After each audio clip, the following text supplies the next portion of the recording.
আসসালামু আলাইকুম guys, welcome back another blog.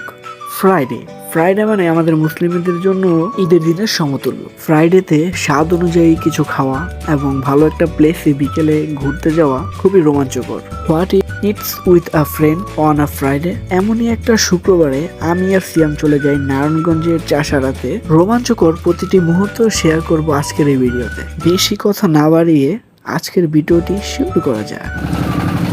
নৌকার মাধ্যমেই যাত্রা শুরু করলাম। নদীর সৌন্দর্য উপভোগ করতে হলে আপনাকে অবশ্যই নৌকাতে উঠতে হবে। নদী পার হওয়ার পর অটোতে উঠে গেলাম চাষারার উদ্দেশ্যে। আজকের ওয়েদারটাও খুব ভালো ছিল, রোদও ছিল না আবার বৃষ্টিও ছিল না, তবে আকাশটা ছিল মেঘলা।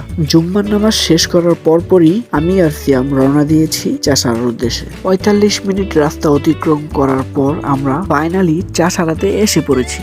যেহেতু জুম্মার নামাজ শেষ হওয়ার সাথে সাথেই চাষারার উদ্দেশ্যে বের হয়েছিলাম, আমাদের দুজনেরই বেশ ক্ষুধা লেগে গিয়েছিল। দেরি না করে চলে গেলাম কাচ্চি ভাইয়ের টেবিলে। অর্ডার দেওয়ার পর অপেক্ষা করছিলাম। এখানকার প্রতিটি সিট বুকিং ছিল। খুব ২০ মিনিট অপেক্ষা করার পর সিট পেয়েছি। একটা মজার বিষয় ছিল, আমার প্লেটে কাচ্চি ভাইয়ের জায়গায় সিরাত চুই ঝাল লেখা ছিল। তীব্র ক্ষুধা আর প্লেটে সাজানো খাবার দেখে ক্ষুধা আরো বেড়েই গেল। বাসমতি কাচ্চি, জালি কাবাব আর বোরহানি দিয়েই শুরু করলাম। জালি কাবাবের টিক্কাটা আসলেই খুব সুস্বাদু ছিল। মাংসটা খুবই নরম ছিল, যা খাবারের স্বাদকে আরো বৃদ্ধি করে দেয়। সিয়ামকে দেখানোর জন্য মরিচে একটা কামড় দিয়ে দিলাম। মরিচটা খুবই ঝাল ছিল। তবে এখানকার বোরহানিটা আমার কাছে তেমন ভালো লাগেনি। এট লাস্ট মাই ফেভারিট আলু। হ্যাঁ গাইস, আলুটা খুবই সুস্বাদু ছিল। আলুতে আমি 10-এ 10 দিব।